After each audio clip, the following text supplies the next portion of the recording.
नमस्कार, आदाब, बहुत बहुत स्वागत है आप सभी का। डीबी लाइव देख रहे हैं आप। मैं हूं आपके साथ बुशरा खानम फहद। तो आज राहुल गांधी ने प्रेस कॉन्फ्रेंस की और प्रेस कॉन्फ्रेंस करके अडानी पर और मोदी और अडानी के जो रिश्ते हैं उन पर वो जमकर बरसे। राहुल ने कहा कि अडानी जो चाहते हैं उनको वो मिल जाता है। अडानी में ऐसी कौन सी बात है कि मौजूदा मोदी सरकार अडानी की जांच नहीं करा सकती है? आखिर इसके पीछे कौन सी शक्ति है? इस ताकत को पूरा देश जानता है। दरअसल राहुल गांधी ने विदेशी अखबार फाइनेंशियल टाइम्स के हवाले से देश के जो उद्योगपति हैं गौतम अडानी, उन पर बड़ा आरोप लगाया है। उन्होंने अडानी ग्रुप पर 32,000 करोड़ रुपए का घोटाले का आरोप लगाया है। बाकायदा तौर पर वो अखबार की वो पूरी कटिंग जो है वो लेकर आए थे, वो रिपोर्ट जिसमें तमाम तथ्य, फैक्ट्स सब दिए गए हैं और ये बताया गया है कि कैसे अडानी इंडोनेशिया से सस्ता कोयला बेचकर उनकी कीमतों को दुगना तिगना कई गुना दिखा रहे थे। और उसकी वजह से जो देश के नागरिक हैं, जो हिंदुस्तान के वासी हैं, उनको कैसे, जो गरीब हैं उनको कैसे महंगी बिजली दी जा रही है। राहुल गांधी ने कहा कि पहले हमने 20,000 करोड़ रुपए की बात कही थी और सवाल पूछा था कि पैसा किसका है और कहां से आया है। अब पता चलता है कि 20,000 करोड़ का जो आंकड़ा है वो गलत था, उसमें 12,000 करोड़ रुपए आप और जोड़ दीजिए, यानी कि कुल आंकड़ा जो है 32,000 करोड़ रुपए हो गया है। राहुल ने आगे कहा कि बिजली बिल बढ़ाने के पीछे अडानी ग्रुप का हाथ है।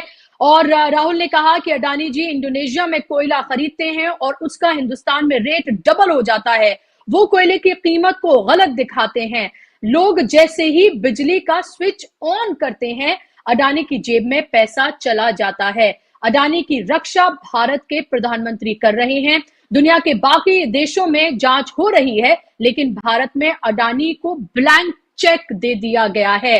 वो जो मर्जी चाहे वो करते हैं। और उन्होंने ये कहा कि आखिर उनको रक्षा कौन दे रहा है, क्यों नहीं अडानी को लेकर जांच की जाती है। उन्होंने सवाल मीडिया पर भी उठाया, जिसको लेकर वो लगातार सवाल उठाते हैं कि कैसे मीडिया सरकार की गोद में बैठकर पत्रकारिता कर रहा है। उन्होंने कहा कि इतनी बड़ी रिपोर्ट फाइनेंशियल टाइम्स की आती है, इंटरनेशनल मीडिया इस खबर को दिखाता है, एक इतना बड़ा एक्सपोजे करता है, लेकिन उस पे पूरे तरीके से जो भारत का मीडिया है, जो फिलहाल गुलाम बन चुका है, वो इस पर कोई सवाल नहीं करता है। इस दौरान जब राहुल गांधी से यह भी पूछा गया कि अगर 2024 का इलेक्शन बहुत दूर नहीं है, अगर मानिए कि फर्ज करिए कि आपकी अगर सरकार बनती है तो अडानी तो तब भी कारोबार करेंगे, तब आप क्या करेंगे, क्या आप जांच कराएंगे? तो राहुल गांधी ने कहा कि हाँ, अगर हम सत्ता में आते हैं तो हम बिल्कुल इसकी जांच कराएंगे। तो इस तरह के सख्त सवाल जो हैं वो मीडिया राहुल गांधी से तो पूछता है और लगातार क्रॉस क्वेश्चनिंग करता है। राहुल गांधी तमाम सवालों के जवाब देते हैं, कांग्रेस तमाम सवालों के जवाब देती है, लेकिन इसमें से एक भी सवाल या जिस तरह के सवाल राहुल गांधी से पूछे जाते हैं उसका अगर 1% भी कभी सत्ता में बैठे लोगों से पूछ लिया जाता या अडानी को लेकर कोई रिपोर्ट चला दी जाती, तो शायद राहुल गांधी को इस तरह से प्रेस कॉन्फ्रेंस करके मीडिया को आड़े हाथों लेने की जरूरत नहीं पड़ती।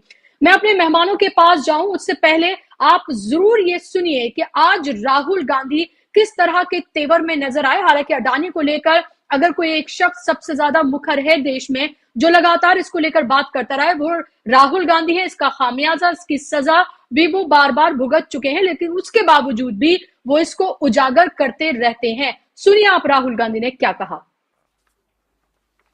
ये देखिए, फेस नहीं आ रहा, फेस दिखा देता हूं। इसको अच्छी तरह देखिए। ये दुनिया का एक सबसे जरूरी फाइनेंशियल न्यूज़पेपर है, फाइनेंशियल टाइम्स ऑफ लंदन। इसमें Adani and the mysterious coal price rise, लंबी कहानी है। पहले हमने 20,000 करोड़ रुपए की बात की थी और सवाल पूछा था ये पैसा किसका है, कहां से आया। अब पता लगता है 20,000 करोड़ का फिगर गलत था, उसमें 12,000 करोड़ और ऐड हो गए हैं, तो अब टोटल फिगर 32,000 करोड़ का हो गया है। अदानी जी इंडोनेशिया में कोयला खरीदते हैं और जब तक वो कोयला हिंदुस्तान पहुंचता है उसका रेट बदल जाता है, डबल हो जाता है। ऐसे तकरीबन 12,000 करोड़ रुपए अदानी जी ने हिंदुस्तान की जनता के पॉकेट से निकाला है। कैसे? कोल प्राइस को गलत दिखाकर, ओवर इनवॉइस करके, यहां पे बिजली के दाम को बढ़ाकर। कर्नाटक में कांग्रेस पार्टी ने बिजली की सब्सिडी दी है, मध्य प्रदेश में हम देने जा रहे हैं।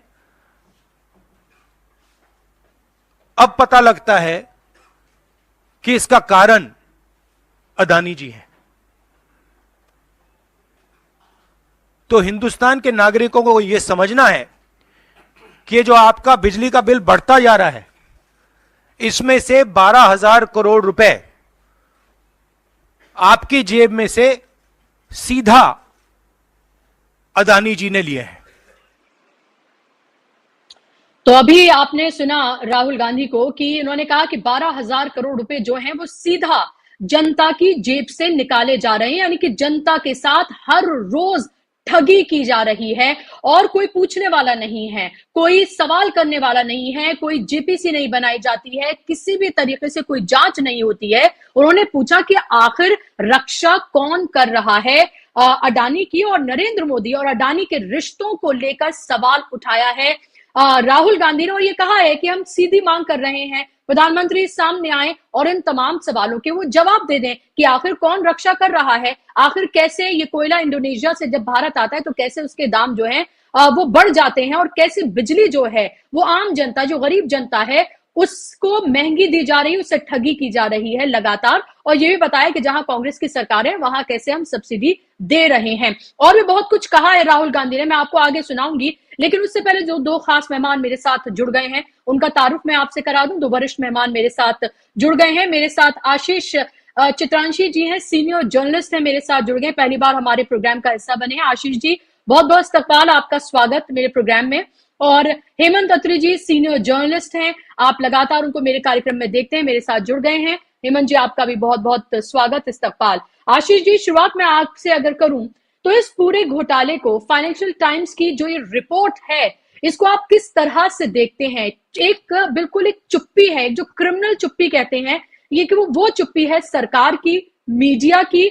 ऐसा लग रहा है कि लगातार राहुल गांधी या कांग्रेस इसको लेकर बात करते हैं, लेकिन उसके बाद एक खामोशी हो जाती है और फिर उसको लेकर कोई बात नहीं करता और फिर एक और घोटाला सामने आ जाता है। वो सरकार जो भ्रष्टाचार के इल्जाम लगाकर सत्ता में आई थी, एक के बाद एक किस तरह के भ्रष्टाचार उसकी सरकार में निकल रहे हैं और उस पर कोई कुछ बोलने के लिए तैयार नहीं है विपक्ष के अलावा।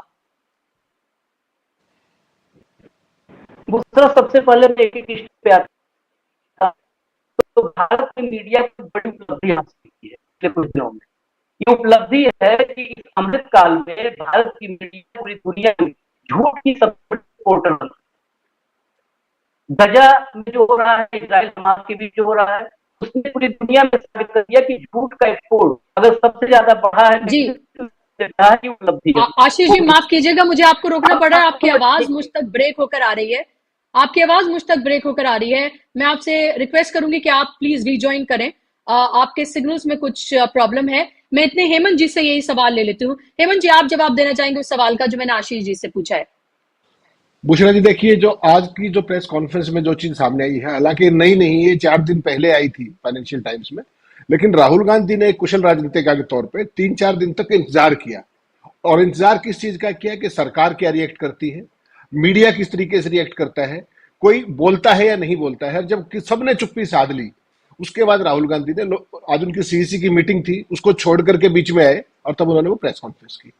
देखिए, ये जो अडानी पर आज तक जितने भी आरोप लगे हैं, वो तमाम तरह की मैनिपुलेशंस के आरोप हैं। ये जो आरोप है, ये सीधा जनता की जेब से जुड़ा हुआ मामला है कि आपने 100 रुपए का कोयला लिया और 250 का दिखा करके जनता की जेब से फ्यूल सरचार्ज एडजस्टमेंट के नाम पे, एफएसए जिसको हम बोलते हैं, वो जनता की जेब से लूटा है आपने। तो ये एक सीधा सीधा मामला अडानी का जो जनता की लूट का है सरकार की शय पे, ये वो मामला है। और राहुल गांधी ने इसको जिस तरीके से आर्टिकुलेट किया है, आज ये 140 करोड़ लोगों की समझ में आ गया कि ये लूट केवल संसाधनों की नहीं है, ये लूट उनकी जेब पर भी है। और ये जो मसला है बुशरा जी, ये बहुत जबरदस्त तरीके से रेजोनेट होगा आम आदमी के बीच में।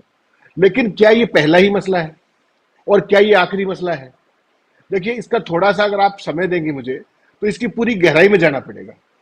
अडानी प्रधानमंत्री से मित्रता के चलते इस देश में क्या क्या कर रहे हैं वो वैसे आपको मोटी जानकारी है कोयले के मामले में, लेकिन फिर भी कुछ चीजें हैं। पिछले दिनों आपने गुजरात की एक खबर देखी होगी कि गुजरात के बिजली बोर्ड को इन्होंने बिल दिए बिना उनको कह दिया कि कोयले के रेट्स बढ़ गए हैं, इसलिए इतने 100 करोड़ रुपए आप हमें रिम्बर्स कर दीजिए। और कमाल देखिए गुजरात बिजली बोर्ड का, उन्होंने बिना कोई दिमाग लगाए, बिना कोई बिल मांगे, उन्होंने उतने पैसे उनको ट्रांसफर कर दिए, without looking into the facts के कोयले का देश में प्राइस क्या है, इंटरनेशनल प्राइस क्या है, सबूत क्या है, कुछ नहीं, यूं के यूं पैसे उनको वो कर दिए। दूसरा एग्जांपल मैं हरियाणा का देना चाहूंगा आपको। पिछले दिनों आपने सुप्रीम कोर्ट तक भी केस गया, हाई कोर्ट तक भी गया। हरियाणा का अडानी के साथ एक्स अमाउंट पे बिजली को लेकर के long term power purchase agreement है कि इतनी बिजली आप हमें इस रेट पे देंगे, 20 साल तक फिक्स था वो। उसके बावजूद अडानी ने उसमें से आधी बिजली भी नहीं दी, ये कहकर के कोयले के रेट बढ़ गए हैं, जबकि वो बाउंड है, long term power purchase agreement है हरियाणा के साथ।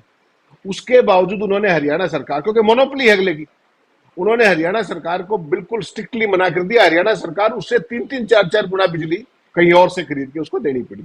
वो भी सीधा जो स्टेट के जो कंज्यूमर है वो डाका उनकी जेब पर पड़ा। तो ये कोई नई बात नहीं है। लेकिन बुशरा जी, मेरा तो सवाल दूसरा है, जो राहुल गांधी ने एक पक्ष उठाया है, इसके अलावा जी अडानी से जुड़े कितने मसले हैं, अगर आप उनको गिनने लगेंगे तो ये शो की ड्यूरेशन कम पड़ जाएगी आपको। थोड़ा सा मैं इंडिकेशन इनिशियल कर दूं और उसके बाद जैसा आप सवाल पूछेंगे उसके हिसाब से चलेंगे। 2014 में जब प्रधानमंत्री नरेंद्र मोदी जी बने थे, उस टाइम गौतम अडानी की जो वर्ल्ड में स्टैंडिंग थी वो पहले 600 लोगों में नहीं थी, और उनका जो कुल नेटवर्थ था वो केवल मात्र $2.8 बिलियन था, केवल मात्र $2.8 बिलियन। मैं 2014 अप्रैल की मई की बात कर रहा हूं। जनवरी 2023 में जब ये हिंडनबर्ग रिपोर्ट आई है और जब सारे कच्चे चिट्ठे उनके खुले हैं, उस समय आपको पता है उनका जो नेटवर्थ था उनकी कंपनियों कितना था? $126.4 बिलियन, बुशरा जी। 2.8 से 126.4 बिलियन, और वो दुनिया के तीसरे सबसे अमीर व्यक्ति थे एज पर फोर्ब्स मैगजीन। जी within a span of 9 साल उनकी जो ग्रोथ है, आप स्तब्ध रह जाएंगी, 4514%। अगर आपके पास 100 रुपए थे 2014 में, तो आपके पास 4614 हो गए 2023 में। ये ग्रोथ, ये पूरी दुनिया के इतिहास में किसी ने अगर देखी हो तो आप मुझे बता दीजिए। वर्ल्ड की बात कर रहा हूं मैं, हिंदुस्तान की बात नहीं कर रहा हूं। किसानों की आय दुगनी हुई नहीं हुई, सबके छतों घरों पे छत आ गई, पक्की नहीं आई, पता नहीं मुझे, लेकिन ये ऑफिशियल फिगर से, इसमें एक भी फिगर मेरा और आपका नहीं। 9.25 साल के अंदर 4514% की हाइक नेटवर्थ में, आप समझिए। दूसरा, उसके अलावा मोदी के सत्ता में आने के बाद जो गिरावट हुई हिंडनबर्ग रिपोर्ट के एक हफ्ते के अंदर अंदर, $110 बिलियन की गिरावट होगी नेटवर्थ में उनकी कंपनियों की।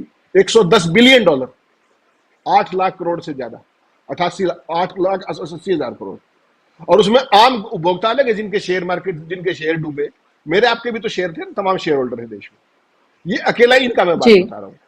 पूरी दुनिया में जांच की बात हुई और एक हफ्ते के अंदर इतनी बड़ी जो हुआ स्लाइड, आज तक हिंदुस्तान की सरकार ने कोई एक इंक्वायरी ऑर्डर की कि ये मामला क्या था, कैसे इन्फ्लेटेड था ये? कोई चक्कर नहीं है, कोई जिक्र ही नहीं कहीं। राहुल गांधी ने तो केवल टिप ऑफ द आइसबर्ग छेड़ा है। कानून की किताब में ऐसा कोई भी अपराध नहीं है जिसके आरोप अडानी ग्रुप पे ना लगे हो पिछले 9 साल में। वो क्या क्या आरोप है? नंबर 1, स्टॉक मैनिपुलेशन, जिसका जिक्र हिंडनबर्ग ने भी किया, जिसका परिणाम पूरी दुनिया के सामने। उसके अलावा राउंड ट्रिपिंग ऑफ मनी, ये भी जो कोयले वाला मामला है, ये भी राउंड ट्रिपिंग का ही मामला है, फेक इन्फ्लेटेड बिल्स और राउंड ट्रिपिंग।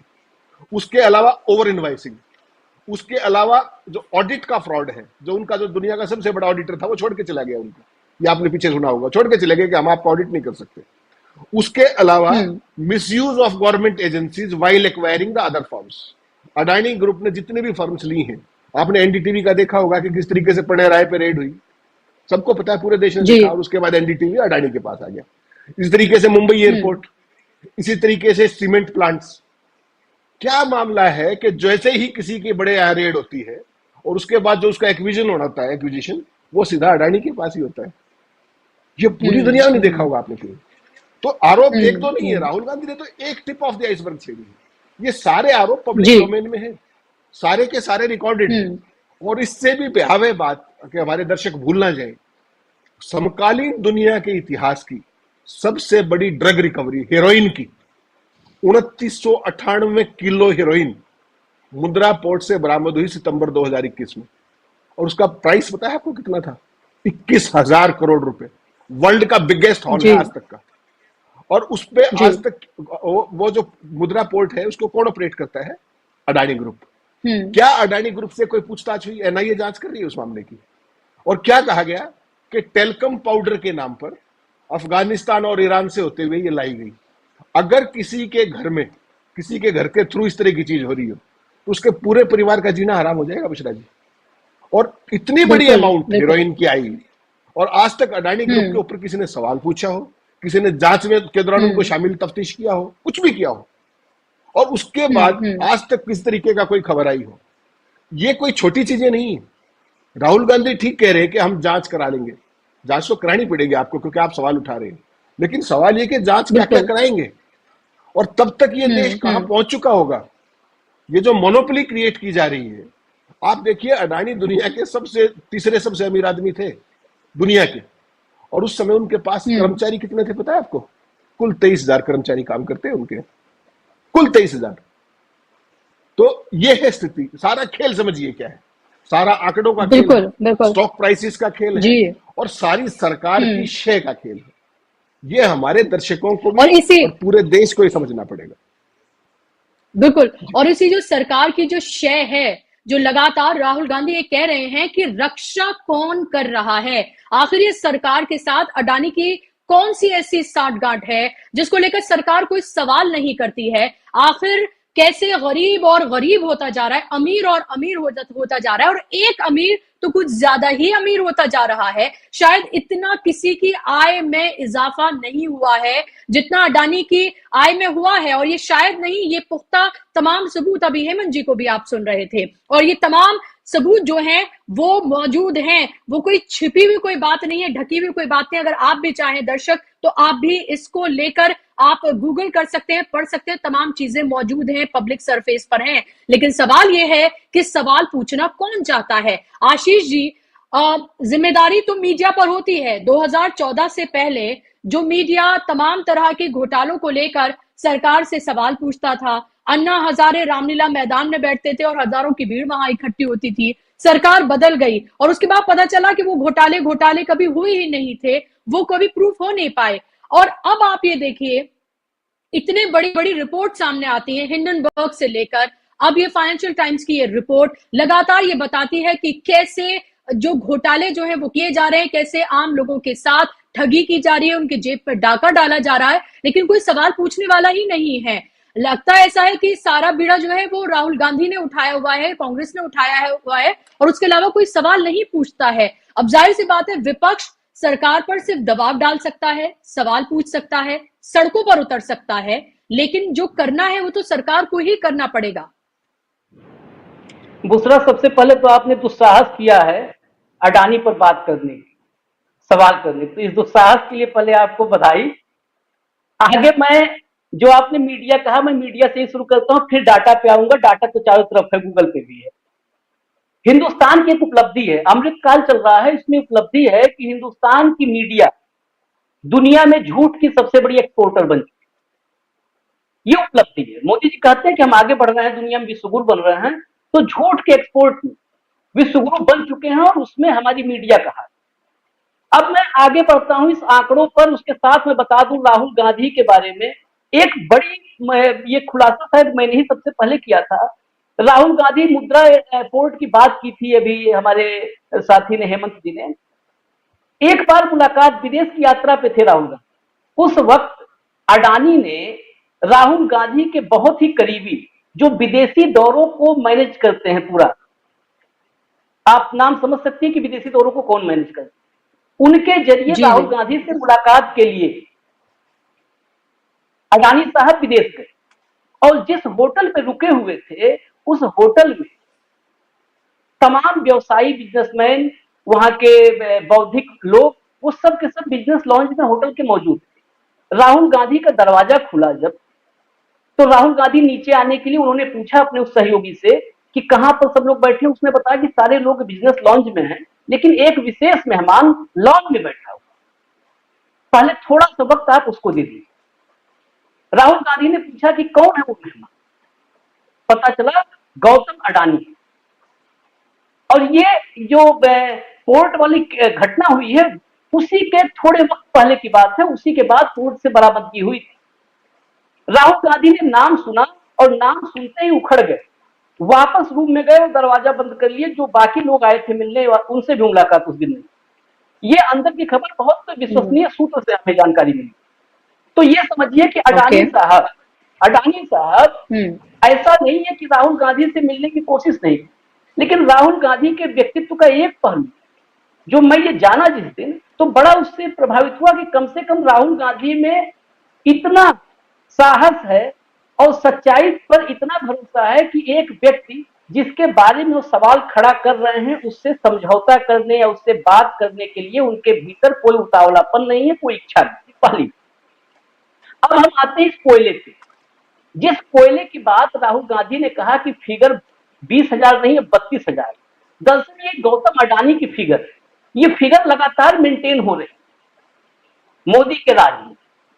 देखिए, फिगर मेंटेन करने के लिए बहुत मेहनत करना पड़ता है। इस फिगर में मैं एक फिगर जो राहुल गांधी ने कहा कि हम सब्सिडी देते हैं, ये सब्सिडी कहां से आता है, ये सब्सिडी का पैसा कहां से आता है, इस फिगर को थोड़ा और दुरुस्त करना होगा। जब ये सब्सिडी का अमाउंट जुड़ेगा, ये सब्सिडी का अमाउंट भी टैक्स पेयर की जेब से जा रहा है। ये अमाउंट, सब्सिडी का अमाउंट भी, अगर अडानी का घोटाला है और अडानी ने घोटाला किया है तो सब्सिडी का अमाउंट भी अडानी के घोटाले में ही जुड़ना चाहिए। अब घोटाले की बात पे आते हैं। घोटाले की मैं एक आपको ले चलता हूं, गुजरात। वही गुजरात जिस गुजरात ने भारत को सबसे तगड़ा मॉडल दिया है, जिस मॉडल को हम 10 साल से देख रहे हैं। अत्री साहब भी उस मॉडल को बहुत करीब से देख करके अभी उन्होंने काफी व्याख्या की इस मॉडल की। उस मॉडल की शुरुआत देखिए, बिजली की बात है, हम बिजली पे चलते हैं। हर घर में स्विच दबाने पर राहुल गांधी ने कहा कि जेब से पैसा गायब हो जाता है। गुजरात में अडानी को 3900 करोड़ रुपए का अतिरिक्त पेमेंट हो चुका है और ये पेमेंट सामने आता भी नहीं। ये सुप्रीम कोर्ट का खौफ था, सुप्रीम कोर्ट का डर था, जिसके बाद एकाएक वहां के अधिकारियों ने, जो गुजरात ऊर्जा विकास निगम है, उसने तुरंत एक चिट्ठी लिखी कि आपको 3900 करोड़ रुपए का ज्यादा पेमेंट हुआ है, ये वापस कर। उस पर भी मैं अभी सवाल कुछ है मेरे मन में, वो सवाल मैं पूछूंगा। उसमें हुआ कैसे पूरा गुजरात का खेल? गुजरात का खेल आप समझिए, वहां पर पावर परचेज एग्रीमेंट हुआ गुजरात ऊर्जा विकास निगम और अडानी पावर मुंद्रा लिमिटेड के बीच। इस एग्रीमेंट में कुछ बातें थी जो इस पूरे घोटाले को खोल के रख देंगे। उसमें थी कि इंडोनेशिया से जो कोल आएगा उसकी प्राइस जो तय होगी उसके आधार पर एनर्जी चार्जेस दिए जाएंगे कि अगर कोयला जो प्राइस तय हुआ उससे अगर महंगा कोयला हुआ तो एनर्जी चार्ज के नाम पे पेमेंट किया जाएगा, वो एक्स्ट्रा जो गए उसका भुगतान किया जाएगा। लेकिन इसमें यह भी एग्रीमेंट में लिखा हुआ था कि कोल प्राइसेस तय कैसे होंगे। इसके लिए यह था कि आप एक इंटरनेशनल एक एजेंसी है आर्गूज, ये इंटरनेशनल मार्केट के साथ तुलना करके कोल प्राइस फिक्स करती। और एग्रीमेंट में साफ लिखा था कि अडानी के रेट्स जो हैं अगर आर्गूज के रेट के ऊपर जाएंगे तो वो उसी पर पेमेंट होगा जो आर्गूज का रेट होगा, यानी इंटरनेशनल मार्केट का रेट होगा। और ये सब समझने के लिए अडानी को बिल जमा करने होंगे, ट्रांसपेरेंसी जमा करनी होगी, कॉम्पिटिटिव बिड जमा करना होगा। ये खेल कब से चला है आपको पता है? 2018 से 2023 तक 5 साल। और 5 साल के भीतर अडानी की कंपनी ने न बिल जमा किया, न ट्रांसपेरेंसी वहां पर दी, न कम्पिटिटिव बिड जमा किया, और पेमेंट वर्बली कि हमने कोयला महंगा लाया है इंडोनेशिया से, और वर्बल पेमेंट होता रहा। ये पेमेंट हुआ 13,802 करोड़ रुपए का पेमेंट, जिसमें जब सुप्रीम कोर्ट में मामला गया और लगा कि अब हम फंसेंगे, तो उन्होंने कोयले के दाम चेक किए, पता चला करीब 4,000 करोड़ रुपए, 4,000 करोड़ रुपए अडानी साहब ज्यादा ले चुके। आनंद फानंद में चिट्ठी लिखी गई कि हमको पता चल गया, हम वापस मांग रहे हैं।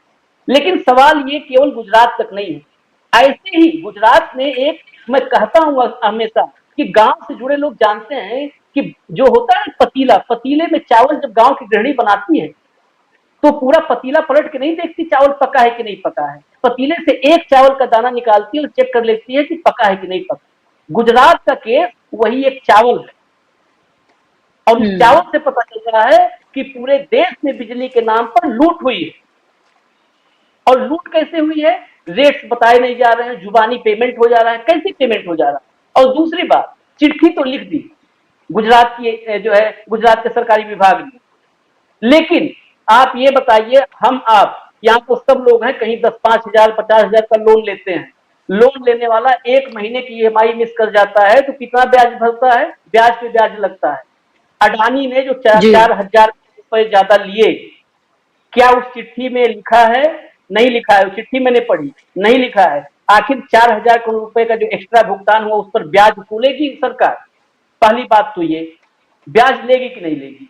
दूसरी बात, अगर बिजली के नाम पर, महंगे कोयले के नाम पर 4,000 रुपए जुबानी जमा खर्च करके ज्यादा ले लिया, 4,000 करोड़ रुपए, तो ये फोर्जरी है, फ्रॉड है। अडानी पर मुकदमा क्यों नहीं हुआ गुजरात में?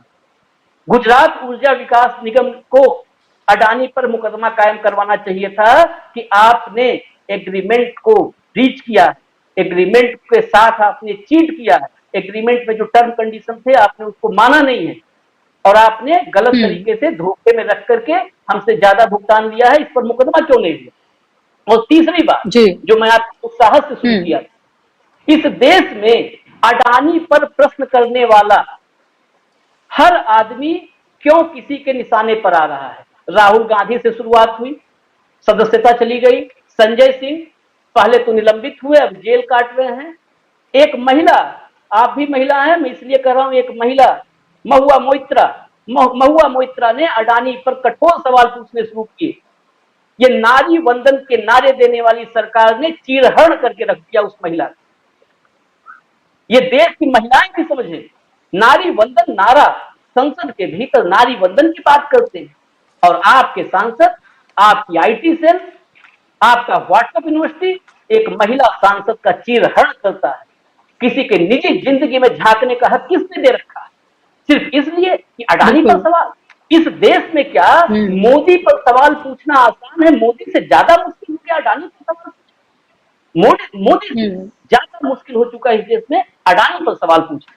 सवाल ये, और इंडोनेशिया के साथ कैसे खेल, कैसे डायरेक्ट नहीं, इनडायरेक्ट घुमा करके पैसा कहां पे गया, पेमेंट कहां कहां, ताइपे, दुबई, सिंगापुर, 3 कंपनियों में जो आया मुनाफा नहीं कहता हूं मैं, ठगी का, जो ठगी हुई, इस ठगी का पैसा कहां से? 3 रास्ते तलाशे गए, सिंगापुर, दुबई, ताइपे, इन रास्तों से घूम करके पैसा आया। और ये वही लोग थे जो हिडन शेयर होल्डर थे, हिडन शेयर होल्डर। आप 3.1 मिलियन टन कोयला आया, और ये कब आया है इसकी तारीख पर एक बार गौर करिएगा। जितने दर्शक डीबी लाइव के, तारीख पर गौर करिएगा, आंखें खुल जाएंगी। ये तारीख है जनवरी 2019 से अगस्त 2021, यानी जब इस देश के हर घर में मातम था, हर आंख में आंसू थे, तो सेठ नोट छाप रहा था, सेठ नोट छाप रहा था उस वक्त। ये वही समय है, वही पीरियड है जब पेंडेमिक था इस देश में, और उस पेंडेमिक के दरमियान इस देश का कौन सा घर, कौन सा मोहल्ला, कौन सा गांव, कौन सा कस्बा ऐसा था जिस गांव, कस्बे, घर, मोहल्ले में मातम न रहा। और उसी फेज में, ये 2019 से 21, उसी फेज में इंडोनेशिया से शिपमेंट्स आ रहे थे, और रेट मन चाहे रेट पर इंडोनेशिया से चलता था। इसी को कहते हैं कोयले को हीरे में तब्दील करना। इंडोनेशिया से चलता था कोयला और हिंदुस्तान में पहुंच जाता था हीरा, हीरा बन जाता था। जी कीमत में ये बढ़ोतरी थी। जी बिल्कुल आशीष जी, आपने बहुत वाजिब और बहुत इस तरह के आपने सवाल उठाए हैं और इस चुभने वाले वो सवाल हैं जो जाहिर सी बात है पूछे जाने चाहिए। और वो आपकी बात इसमें आपने कहा है कि देखिए महुआ मोइत्रा के साथ क्या किया गया, संजय सिंह के साथ क्या किया गया, राहुल गांधी के साथ क्या किया गया। नरेंद्र मोदी को लेकर सवाल पूछना आसान है, लेकिन नरेंद्र मोदी के सबसे घनिष्ठ मित्र, जैसा राहुल गांधी कहते हैं घनिष्ठ मित्र, उनको लेकर सवाल नहीं पूछा जा सकता है। कोई ये हिम्मत नहीं दिखाता है कि वो सवाल पूछे अडानी को लेकर कि आखिर वो अडानी 2014 से पहले शायद ही कोई उनका नाम जानता हो। वो देश के सबसे अमीर या फिर दुनिया के छठे सबसे अमीर, तीसरे सबसे अमीर शख्स आखिर कैसे बन जाते हैं, आखिर कैसे उनकी आय में दिन दुगनी रात चौगनी नहीं हजार गुना जो है तरक्की आखिर कैसे हुई है, ये सवाल लगातार राहुल गांधी पूछ रहे हैं। और आपको पता है राहुल गांधी ने जब वो पोस्टर संसद में दिखाया था उसके बाद उनके पर वो केस हुआ मोदी सरनेम वाला और उनकी सांसदी चली गई। हालांकि एक लंबे संघर्ष के बाद, कानूनी लड़ाई के बाद उनकी सांसदी बहाल हुई। और उसको वो बार बार कहते हैं कि जब मैंने ये सवाल पूछा तो मेरे साथ क्या किया गया। तो आप इस देश में एक उद्योगपति जिसको लेकर एक बड़ी रिपोर्ट इंटरनेशनल मीडिया छापता है, सवाल पूछता है, और इंटरनेशनल मीडिया कोई ऐसा मीडिया नहीं है बल्कि ये एक फाइनेंशियल टाइम्स, एक बड़ा न्यूज़पेपर, और तमाम तथ्यों के साथ बात करता है। उसके बाद क्या होता है आप देखिए, उस रिपोर्ट को लेकर वो ठंडे बस्ते में चली जाती है, उसको लेकर कोई बात नहीं करता है। क्योंकि हमारे देश में जो हमारा मीडिया है वो वही मीडिया है जो मणिपुर तो जाकर भटकता नहीं है, लेकिन इजराइल जाकर उसे सरकार का या फिर वो प्रोपेगेंडा जिसको उससे फायदा होता है, वो प्रोपेगेंडा फैलाने में उसे आसानी होती है तो वो इजराइल तक पहुंच जाता है, लेकिन मणिपुर नहीं जाता है। ये है आज का मीडिया, बेशर्म मीडिया। और मैं इससे पहले हेमंत जी के पास आऊं, मैं एक और बाइट है राहुल गांधी की, मैं वो सुनाना चाहती हूँ दर्शकों को। सुनिए कि किस तरह से ब्लैंक चेक की बात उन्होंने की है अडानी को लेकर, कि एक ब्लैंक चेक जो है वो अडानी को दे दिया गया। सुनिए आप जरा बाइट, फिर मैं हेमंत जी के पास आती हूँ। सेबी ने सरकार को कहा कि हमें डॉक्यूमेंट्स नहीं मिल रहे हैं।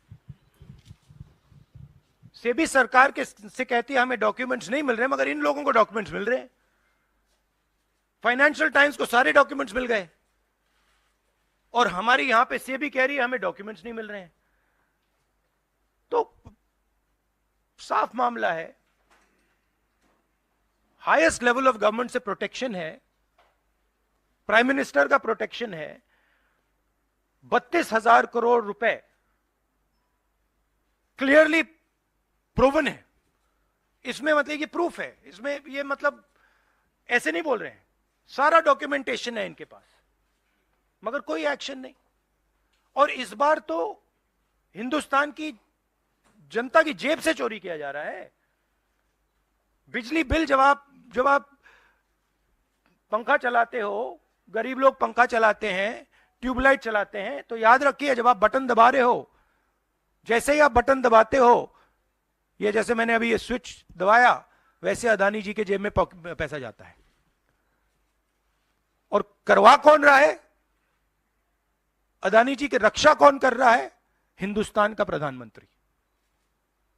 तो याद रखिए, हिंदुस्तान का युवा अब याद रखिए, जैसे ही आप स्विच दबाते हो, चाहे वो बल्ब हो, पंखा हो, बिजली का पंप हो, याद रखिए अदानी जी के जेब में सीधा पैसा जा रहा है और अदानी जी की रक्षा नरेंद्र मोदी कर रहे हैं। 32,000 करोड़ रुपए तो हमने दिखा दिया है। तो अभी आपने राहुल गांधी को सुना, शायद इससे हार्श या इससे सख्त अल्फाज में वो अपनी बात को नहीं रख सकते थे और इससे ज्यादा सादा अंदाज में भी नहीं रख सकते थे। उन्होंने सीधा जनता को ये बताया कि जैसे ही आप अपने घर का स्विच ऑन करते हैं, बिजली का हो, वो पंखे का हो या किसी भी चीज का हो, ये सीधा पैसा जो है वो अडानी की जेब में जाता है। और अडानी की रक्षा कौन कर रहा है? देश के प्रधानमंत्री। देश के प्रधानमंत्री कौन है? नरेंद्र मोदी। तो ये सीधा सवाल राहुल गांधी दरअसल नरेंद्र मोदी से पूछ रहे हैं कि आखिर आपकी जेब में ऐसा क्या जा रहा है जो आप अडानी को इस तरह से सेव कर रहे हैं। हेमंत जी, राहुल गांधी इसकी सजा भुगत चुके हैं, लेकिन उसके बावजूद भी शायद इससे सख्त अल्फाज में वो देश की सरकार से सवाल नहीं पूछ सकते थे, इससे ज्यादा डायरेक्ट अटैक शायद वो नहीं कर सकते थे। क्या आपको लग रहा है कोई जवाब आएगा अब भारत की सरकार की तरफ से, या फिर इस प्रेस कॉन्फ्रेंस के बाद जैसे मीडिया खामोश है वैसे ही सरकार भी बिल्कुल खामोश रहेगी और फिर ये ठंडे बस्ते में चला जाएगा और फिर कोई और रिपोर्ट सामने आ जाएगी? बुशरा जी देखिए कि ये पैटर्न है मोदी जी के शासन का ना, जो पूरा गवर्नेंस का पैटर्न है। 2002 से 14 तक तो पूरे देश ने गुजरात में देखा था, और अब 2014 से 2023 तक अब हिंदुस्तान देख रहा है पूरा मोदी जी का जो गुजरात मॉडल है। बेसिकली मैं जब आपने कहा कि आज इस पर बहस करेंगे, तो उसके बाद मैं टटोल रहा था तमाम वेबसाइट्स न्यूज की, किसी भी चैनल ने कितनी देर चलाया उसको, और किसी भी अखबार की वेबसाइट पे कितना वो जो कंटेंट जो उन्होंने बोला है कहाँ कहाँ अवेलेबल आप देख सकती है, पूरा देश देख सकता है। आपने इस पर बहस की, इसके लिए आपको साधुवाद। लेकिन सवाल यह है कि इसका अगला कदम क्या होगा। इसका अगला कदम होगा राहुल गांधी की ट्रोलिंग, उनकी फिर मीम्स आएंगी, उसके बाद नैरेटिव को पलटा जाएगा और मुद्दे की बात कहीं भी नहीं होने दी जाएगी। लेकिन जो आपने सवाल किया कि क्या ये मुद्दा दफन हो जाएगा, देखिए मीडिया के दफन करने से या किसी सरकार के दफन करने से मुद्दे दफन नहीं हुआ करते। हर चीज कागज पे है, ब्लैक एंड व्हाइट में है। आज सरकार संरक्षण दे रही है, कल को सरकार जब ये नहीं रहेगी तब कहां जाएंगे मोदी जी और कहां जाएंगे अडानी जी। ये ट्रेल तो जुड़ेगी, आज नहीं तो कल जुड़ेगी, कल नहीं तो परसों जुड़ेगी, फिर कहां जाएंगे। और एक चीज और समझनी पड़ेगी देश को, जैसा मैंने कहा कि 2014 में जो इनकी नेटवर्थ थी और 2023 में जो है, उससे पहले अगर 2002 में चलेंगे आप, जो अडानी की जो ग्रोथ स्टोरी है, जो नरेंद्र मोदी का राइज है on political horizons, they are concurrent, साथ साथ हुए हैं। अडानी को लेकर के पहला विवाद अगर आपको याद हो, वो पहला विवाद क्या था कि उनको हजारों एकड़ जमीन थ्रो अवे प्राइसेस पे अलॉट की गई। पहला विवाद था वो नरेंद्र मोदी की शासन सत्ता में आने के बाद, उस पर भी आज तक कुछ नहीं हुआ। और उसके बाद तमाम चीजें जो मैंने पहले गिनाई और जो अभी भी चल रही है, जिनका हमें बहुत सारे लोगों को पता भी नहीं। सवाल केवल बुशरा जी कोयला घोटाला या जितनी जो चीजें सामने उसका नहीं, सवाल इससे कहीं आगे है। इस देश के बैंकों में पैसा किसका है? मेरा, आपका और करोड़ों अरबों गरीब लोगों का पैसा है। जो अडानी जी जो रोज एक्विजिशन करते हैं, उसके लिए पैसा कहां से आता है? बैंकों से आता है। और अडानी की कौन सी फर्म, किसी की भी उठा के देख लीजिए आप बैलेंस शीट, कौन सी ऐसी फर्म है जो इतना मुनाफा कमा रही है कि लाखों लाख वो खरबपति और अरबपति और पता नहीं क्या क्या पति होते जाते हैं। मेरा तो एक साधारण सवाल और है कि कल को अगर अडानी किसी एक उसके अंदर डिफॉल्ट कर गए, तो इस देश के आम आदमी का क्या होगा? उन बैंकों का क्या होगा जिसमें हमारा पैसा जमा है? हमारे पैसे का क्या होगा?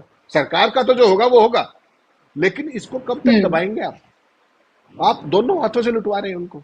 जो भी चीज खरीदते हैं अडानी जी, पीछे उन्होंने अंबुजा सीमेंट खरीदी, आपसे लोन लेकर के अंबुजा सीमेंट खरीद ली, आपने कहा मेरे पैसे वापस दो, फिर मेरे से लोन ले लिया, उसके बाद एक कंसोर्टियम ऑफ बैंक तीसरे से लोन ले लिया, और ये सारा टोपी पहनाने का खेल लगातार चल रहा है। मेरा तो साधारण सवाल ये कि जिस दिन कभी डिफॉल्ट कर गए, जिस तरह के हालात है, मैं ये बता सकता हूं आपको कि ये अडानी ही थे जो सरवाइव कर गए सरकार की पैटर्नेज से, वरना एक हफ्ते के अंदर $110 बिलियन की अगर आपकी नेटवर्थ गिर जाए तो पूरी दुनिया में तो हाहाकार मचा, लेकिन हिंदुस्तान में आपने कहीं सुना, कुछ देखा? ये होती है सरकार की संरक्षण। इस संरक्षण में वो फल फूल रहे हैं, लेकिन ये कब तक बचेगा? तो सवाल तो ये है ना कि क्या मोदी जी ने अपने पूरे सारे के सारे पॉलिटिकल स्टेक्स अडानी पर लगा दिए हैं? क्या अडानी जी पार्टी के भविष्य से भी बड़े हो गए हैं? क्या आरएसएस को ये नहीं दिख रहा है? क्या किस चश्मे से वो इन चीजों को देख रहे हैं? और क्या वो इस देश के आम आदमी को इतना मूर्ख समझते हैं कि वो इन चीजों पे जवाब नहीं मांगेगा? तो सवाल ये कि जो मीडिया और जो आपका पॉलिटिकल इस्टेब्लिशमेंट आज की है, या जांच एजेंसियां हैं, जैसा कि साथी ने कहा कि किसी जांच एजेंसी ने आज तक कुछ नहीं किया। ये जो जांच एजेंसी के आज के लोग हैं या जो सेबी के लोग हैं, कल को इनको भी मुंह दिखाना पड़ेगा ना। सुप्रीम कोर्ट में कब तक बचेंगे? Ultimately they have to get into the whole thing. सारे कागज आएंगे बाहर। जब एक अखबार को सारी डिटेल्स मिल सकती है, तो सेबी को नहीं मिली, भारत सरकार को नहीं मिली, जांच एजेंसियों को नहीं मिली। इसका मतलब समझ रहे हैं आप, इसमें क्या आरोप गलत है? लेकिन सवाल तो यह है कि क्या अडानी जी ने अपने इतने बड़े स्टेक्स, और क्या मोदी जी ने इतना बड़ा पॉलिटिकल पार्टी और इतने बड़े देश को एक व्यक्ति के लिए दांव पे लगा दिया है? ये बेहद गंभीर बात है। और विश्व के इतिहास में, समकालीन विश्व के इतिहास में, इतना बड़ा क्रॉनिक कैपिटलिज्म का मामला आप मुझे एक भी जिक्र करके दिखा दें कि पूरी दुनिया में एक ऐसा हुआ है। अपने लाइफ टाइम की बात कर रहा हूं, उससे पहले क्या हुआ बहुत ज्यादा उसकी हमें जानकारी नहीं है। समकालीन इतिहास का सबसे बड़ा क्रॉनिक कैपिटलिज्म है ये, और ब्लेटेंट है।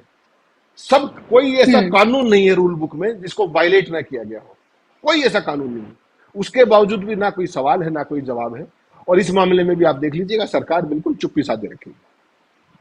बिल्कुल, जैसे हमने पहले लगातार देखा है कि इस पर भी कोई मजाक बनाया जाएगा या फिर इसका भी कोई काउंटर नैरेटिव या काउंटर में rather I would say propaganda जो है वो लेकर लाया जाएगा, जिससे लगातार जैसे तमाम खबरों को डाइवर्ट किया जाता है, इसी तरह तरीके से कोई ना कोई ऐसी चीज लाई जाएगी जिससे इस पूरे मुद्दे को डाइवर्ट किया जाए। आशीष जी, आप ये देख रहे होंगे लगातार कि जब भी कोई बड़ा मुद्दा राहुल गांधी या फिर विपक्षी दल लेकर आते हैं, कोई ना कोई एक ऐसा नैरेटिव, कोई ना कोई एक ऐसा इस तरह की कोई बलून जो है वो हवा में छेड़ा जाता है, या जिसे कहते हैं पत्थर मार के चेक किया जाता है पानी का रुख जो है वो किस तरफ है, हवा का रुख किस तरफ है, ये चेक किया जाता है। और कोई ना कोई एक ऐसी चीज जो है मार्केट में ला दी जाती है जिससे जो रियल मुद्दा है उससे पूरे तरीके से डाइवर्जन हो जाए। और मीडिया तो आपको पता ही है कि वो तो इंतजार में बैठता है, उसे तो सुबह ब्रीफिंग आती है, मैसेज आता है उसको कि आपको क्या करना है आज सारे दिन, किस तरह का ढोल पीटना है, वो वही ढोल पीटते हैं।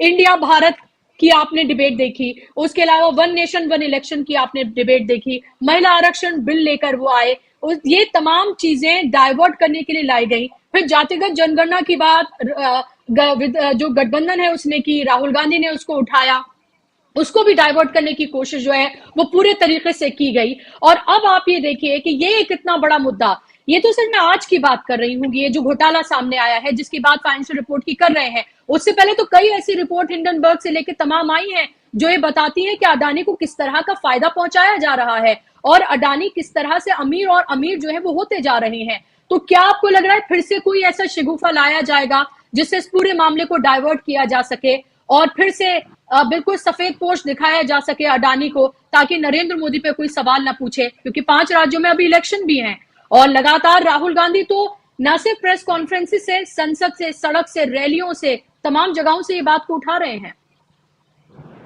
दूसरा कोई चीज लाने की जरूरत नहीं है, एक ही चीज है, इस पूरी कंपनी के पास बस एक चीज है, वो राष्ट्रवाद की चाशनी है। आप बताइए, जब अडानी जी हिंडनबर्ग की रिपोर्ट आने के बाद कहते हैं ये राष्ट्र के साथ, राष्ट्रवाद के साथ खिलवाड़ हो, ये राष्ट्रवाद की चाशनी बड़ी मेहनत से मोदी जी ने तैयार की, और इसमें वो कोई भी चीज, इसमें नीम करेला कुछ भी डाल के निकालते हैं और भक्तों को देते हैं और भक्त कहते हैं वाह लाजवाब बर्फी, लाजवाब जलेबी। ठीक, ये कोई इनको खोजने की जरूरत नहीं है, तैयार चाशनी होती है, कुछ भी सवाल खड़ा होता है, सवालों से भगने का इस देश में एक ऐसा सिस्टम इजाद किया है मोदी जी ने, जो भारत की राजनीति, लोकतंत्र और संविधान के लिए भविष्य में बहुत घातक है।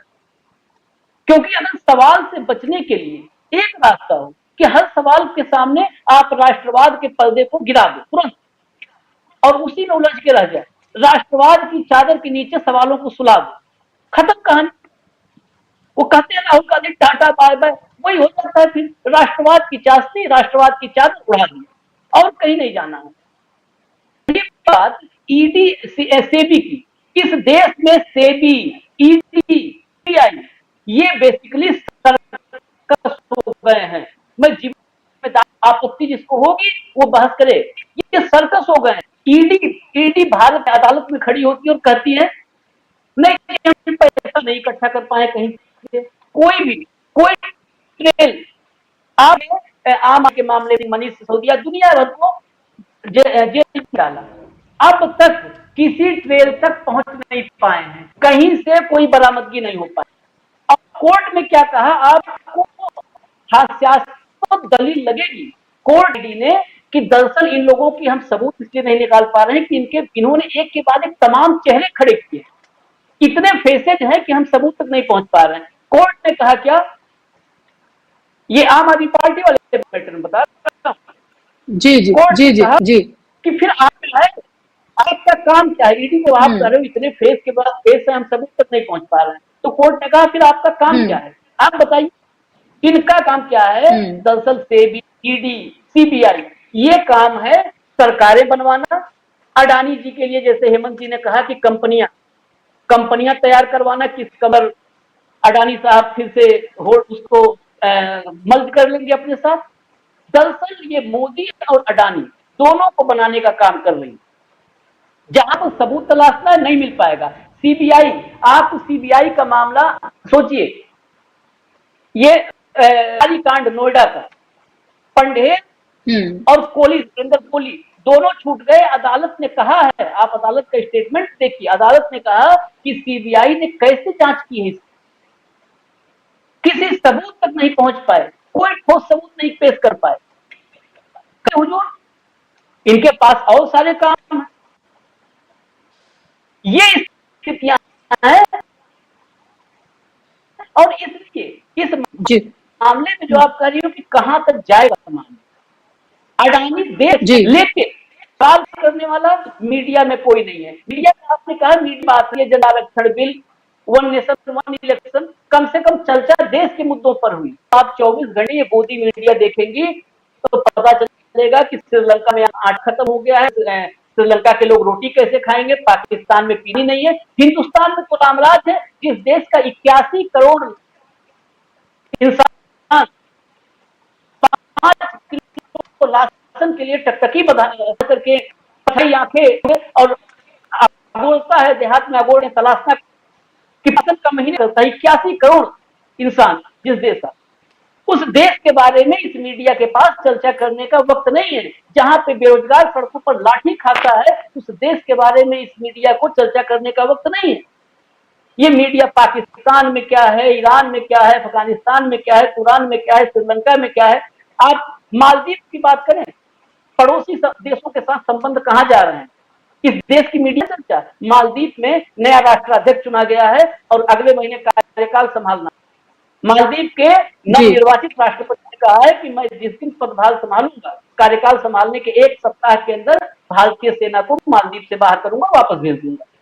पड़ोस के देश, सन 1988 से जिस देश के साथ हमारे इतने अच्छे संबंध रहे, मालदीव के साथ, वो संबंध इस कदर खराब हो चुके हैं कि वहां से भारत की जो फौज, वहां पर सेना है, वहां का नवनिर्वाचित राष्ट्रपति वापस करने के लिए कह रहा है 1 हफ्ते के भीतर। क्या हाल है? बहुत गंभीर बात है, बहुत गंभीर बात है। और यहाँ पर चर्चा मीडिया के पास मौका नहीं है। खैर, मैं अडानी के मसले पर था, अडानी से इतर, सिर्फ इसलिए कि इस देश की मीडिया क्या कर रही है। इस देश की मीडिया, मोदी जी जो सुबह और शाम चाहते हैं कि जो भक्त, अंधभक्त, जो भी सब लोग देते हैं, उनको बेसिकली एक डोज चाहिए होती है, खुराक चाहिए होती है, वो राष्ट्रवाद की खुराक। बिल्कुल, लगता है आपसे वो जी शाम कैसे उस डोज के बाद दूसरा, मैं एक और कंक्लूड जी करिए। आपकी आवाज आपकी आवाज फिर से ब्रेक हो रही है, इसलिए मैं आपको रोक रही थी आशीष जी। आपकी आवाज एक बार फिर से ब्रेक होने लगी। आप कंक्लूड कर रहे थे, मैं आपको वक्त दे रही हूँ, आप एक बार फिर से ट्राई करें, लेकिन आपकी आवाज जो है वो ब्रेक हो रही है। आवाज आ रही है क्या? अब आ रही है? जी अब आ रही है। आप अपनी बात रखिए जी। एनसीईआरटी के पाठ्यक्रम में कुछ तब्दीलियां हो रही हैं और उस चर्चा एनसीईआरटी में पढ़ाया जाएगा बच्चों को, उसमें पढ़ाया जाएगा कि 4वीं सदी में भारत में विमान था, रॉकेट भी बन चुका था, विश्वकर्मा जी ने विमान तैयार कर दिया था। यानी ये पता है क्या डोज है, जिस डोज की बात मैं कर रहा था, आत्ममुग्धता की डोज है। और आत्ममुग्धता किसी समाज की सबसे घातक खुराक होती है। जिसके घर में खाने को, मैं बड़ा देसी भाषा में डुअल से कनेक्ट करना चाहता हूँ, जिसके घर में खाने को ना हो, उसके घर जाओ और प्यार से कहो कि अरे तुम्हारे बाप, तुम्हारे दादाजी जिंदा थे तो तुम्हारे घर पर रोज 500 लोग खाने आते थे। वो उसके घर में आज शाम की रोटी नहीं है खाने की, लेकिन वो आत्मुक्त हो जाएगा कि मेरे दादाजी तो 500 लोगों को खिलाते थे, इलाके के जमींदार थे। वो उसी खुशी में, आत्ममुग्धता में अपनी जिंदगी, अपने कष्ट को भूल जाता है। ये आत्ममुग्धता की खुराक है। आज जब दुनिया कहां से कहां में जा रही है, तो 4वीं सदी में पुष्पक विमान और ये सब पढ़ाया जाएगा। साथ ही उसमें बड़ा गंभीर मसला है चंद्रयान के लिए, सफलता के लिए उसमें मोदी को बहुत बड़ा क्रेडिट दिया गया, वैज्ञानिकों से मोदी को क्रेडिट दिया गया। तो ये चीजें, जी, ये मैं बिल्कुल। कहा ना, जो डोज है, जो खुराक है, यही मुझे कहना था, जो खुराक है, इस खुराक को जब तक नहीं रोकेंगे हम आप, और ये जिम्मेदारी हमारी जी, आपकी है, ये जिम्मेदारी आम जन की है, इस बिल्कुल। देश के नागरिकों की है कि इस खुराक को, इस डोज को लेना बंद कर दें। नहीं तो कई बार भी रिएक्शन कर जाती हैं दवाएं, जब रिएक्शन करती हैं तो बड़ा घातक रिजल्ट होता है शरीर पर। बिल्कुल आशीष जी, आप बहुत सही बात यहाँ पर बोल रहे हैं। और यही जो छद्म राष्ट्रवाद की जो चाशनी है वो लगातार लोगों को चटाई जा रही है। धर्म की जो चाशनी है, जो अफीम है एक तरह से, वो चटाई जा रही है, उसमें देश को बांटा जा रहा है। और यही वजह है कि जब किसी नौजवान से आप, किसी भक्त नौजवान से आप बात करें तो वो कहता है कि चाहे कितने भी रुपए लीटर जो है वो पेट्रोल डीजल हो जाए, कितनी महंगाई हो जाए, लेकिन सनातन धर्म बचना चाहिए और मोदी ही चाहिए। उनको लगता है वही हिंदू धर्म की रक्षा कर सकते हैं। ये 9.5 साल का अचीवमेंट है दरअसल नरेंद्र मोदी सरकार का। और अब आप ये देखें कि इस तरह के इतने बड़े बड़े जो रिपोर्ट्स हैं वो सामने आती हैं, विपक्ष इसको लेकर बात करता है, लेकिन इसको लेकर मीडिया खामोश है। अब देखना ये होगा कि ये जो रिपोर्ट सामने आई है, क्या इसको लेकर किसी तरह का कोई एक्शन लिया जाता है, क्या कोई पलटवार भारतीय जनता पार्टी की तरफ से किया जाता है, क्योंकि ये चुनावी साल है। अब अगले महीने में ही वोट डाले जाएंगे 7 से 30 नवंबर के बीच में 5 राज्यों में, और उसके साथ साथ फिर कुछ ही महीनों में लोकसभा इलेक्शन भी आने जा रहे हैं। ये मसला आगे और गर्मा सकता है। और जब राहुल गांधी से पूछा गया कि आप अगर सत्ता में आते हैं तो क्या आप इसको लेकर कार्रवाई करेंगे या फिर जांच बिठाएंगे, तो उन्होंने कहा कि जरूर हम इसको लेकर जांच बिठाएंगे। तो ये वादा भी राहुल गांधी की तरफ से किया गया। देखना होगा कि क्या होता है 2024 में। बहुत शुक्रिया आप दोनों मेहमानों का इस कार्यक्रम का हिस्सा बनने के लिए। शुक्रिया आप तमाम दर्शकों का भी हमारे साथ जुड़ने के लिए। आप लगातार डीबी लाइव पर बने रहिए, तमाम वीडियोस हमारी देखते रहिए, चैनल को सब्सक्राइब करिए, ज्यादा से ज्यादा लोगों तक आप इसको शेयर भी करिए। 7 बजे आपके साथ लाइव जुड़ेंगे राजीव जी न्यूज पॉइंट लेकर। मुझे दीजिए इजाजत, नमस्कार।